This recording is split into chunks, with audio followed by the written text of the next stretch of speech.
Parcel, c'est un endroit pour ma propre éducation, surtout sur le marché. Pas nécessairement pour moi, personnellement, pour acheter, parce que j'achète en Chine et la plupart de mes achats, je fais directement avec les artistes. Alors, pour moi, l'art Basel est surtout un endroit de boire. Mais parfois, j'achète quelque chose.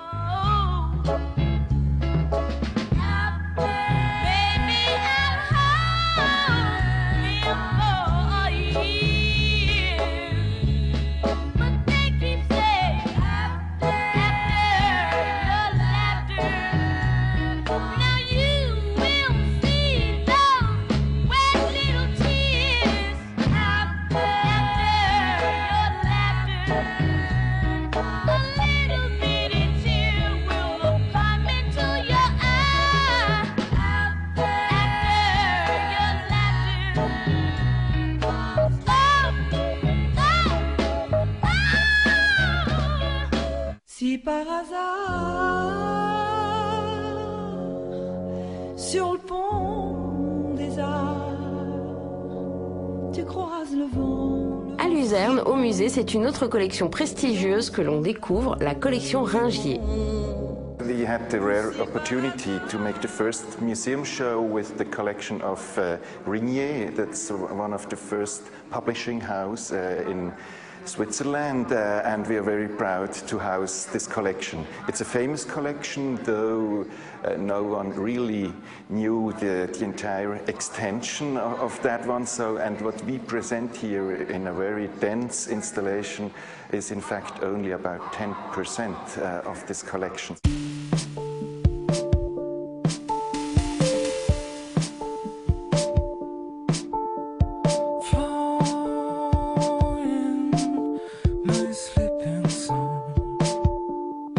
It's a collection that focuses on international artists of maybe the last 30 or 40 years, and it's a focus on conceptual art, so all the important names are represented. There's also a strong holdings of Swiss artists. De l'art, il y en a du sol au plafond. De la peinture figurative, du pop art, mais aussi de la sculpture minimale. C'est une collection aussi passionnante que variée.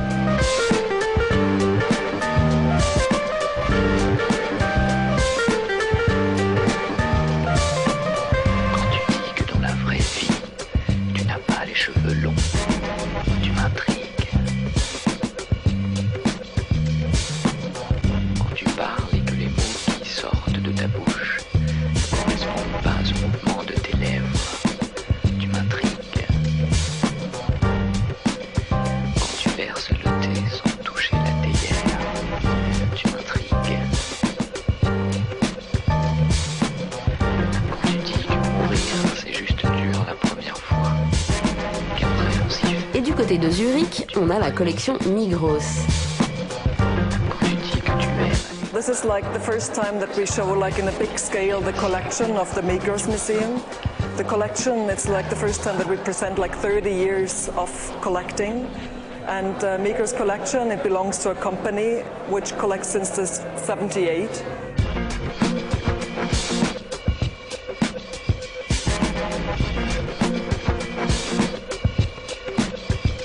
The museum is 10 years old, also quite a baby.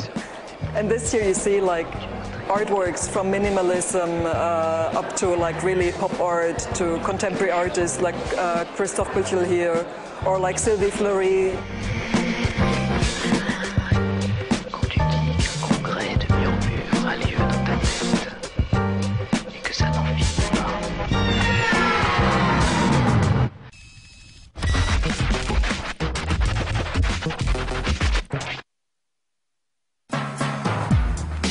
On était à Zurich et on y est resté, parce qu'on est fan de Kendall Gears.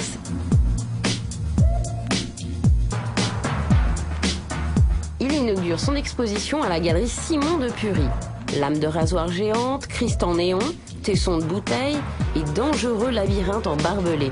On est face à l'un des punks de l'art actuel. Olivier Vrancken nous le fait découvrir. Je pense que Kendall est un des artistes aujourd'hui extrêmement importants de sa génération. Il travaille avec différentes galeries à l'étranger, en Angleterre, en France et en Italie, mais il n'y a jamais eu d'exposition de lui en Suisse. Et on a travaillé sur ce projet, l'espace l'avait beaucoup enthousiasmé, et donc il avait ce projet de jardin ici et de labyrinthe avec la performance que l'on va voir ce soir à 22h.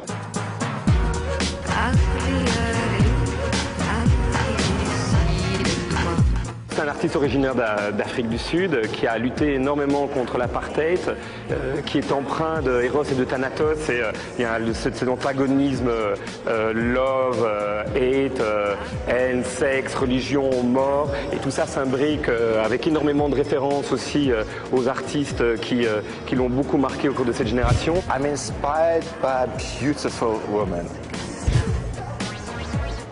This work of art is called post-punk pagan pop. It's a labyrinth made with razor mesh. For me, it's very interesting because it's extremely ugly, but beautiful at the same time. And it's exactly the same material that they use in the Abu Ghraib prison, exactly the same material they used to build a wall in Palestine, exactly the same material they use in Guantanamo Bay. The performance is also called post-punk pagan pop, and it's to take this piece and explain it with the body. To explain it in physical terms, to explain the relationship between the human body and the art.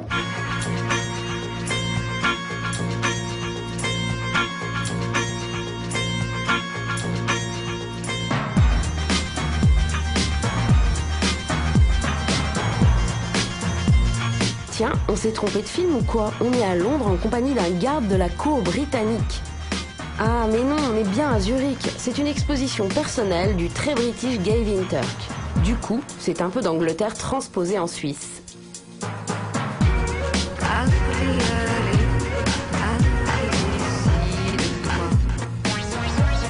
Il met en scène son nom et il aime la bière. Forcément puisqu'il est british. En plus, il fait aussi des tableaux à l'urine. Bleu. Un autre punk de l'art donc.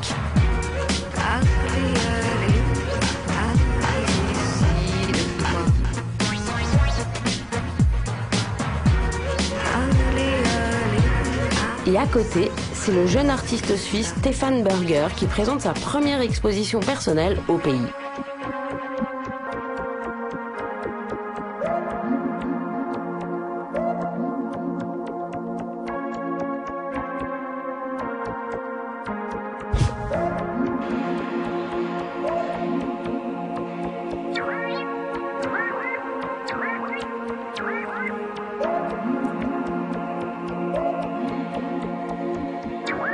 Et dans l'art actuel, il faut s'impliquer. Allez hop, pieds nus, on marche le long de la corde bleue. Ça masse la voûte plantaire.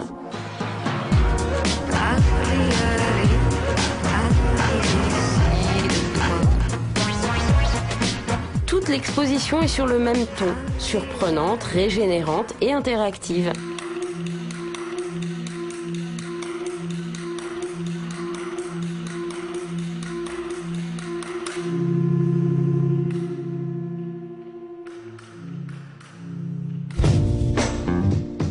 Des figures incontournables de l'art suisse, c'est Jean Tinguely. L'homme aux 1000 machines en mouvement a même un bassin plein de sculptures au cœur de la ville. Décédé en 91, Tinguely a son musée à Bâle et c'est le plus vivant qui soit. D'ailleurs, ici tout le monde est un artiste.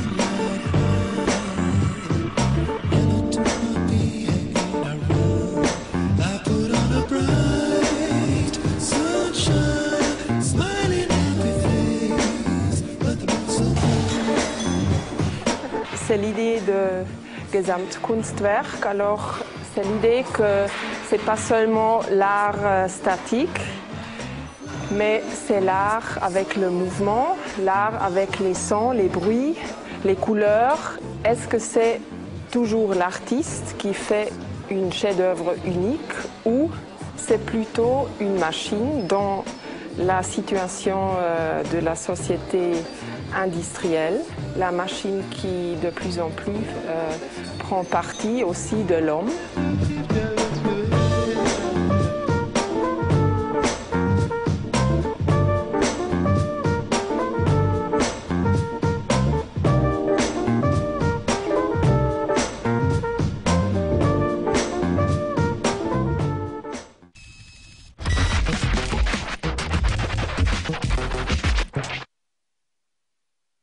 Le prix. Ça se vend pour 45 000 euros.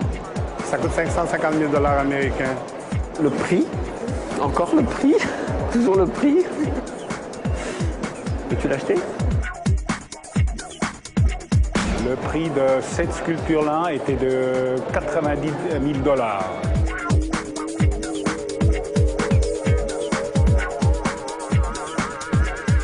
C'est un peu moins de 200 000 euros.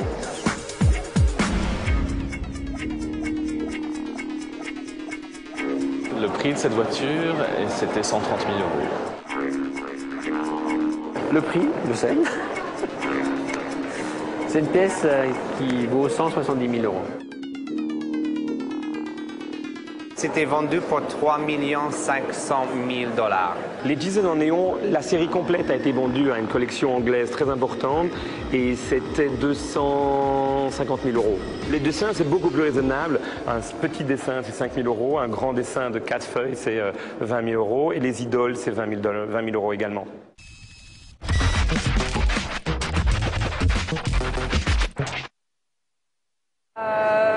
Plutôt Rolex, je dirais. Plutôt Eva Yadel. Futuring. Longines. Moi, je suis plutôt Rolex. Rolex. Mais j'ai aussi des Swatch. Hein? I'm kind of a Swatch that is made like a Rolex. Ni l'une ni l'autre. I would say I'm more Swatch. I don't have a watch. Moi, je suis plutôt téléphone portable parce que c'est plus utile. Je suis Vestal. Neither. Plutôt pas plastique. Voilà. Moi, j'ai jamais eu de montre. Ni l'un ni l'autre. En fait, je sais pas. Omega, c'est quoi? C'est suisse? Moi, je serais plutôt Swatch. Et bien sûr, j'adore aussi les saucisses blanches.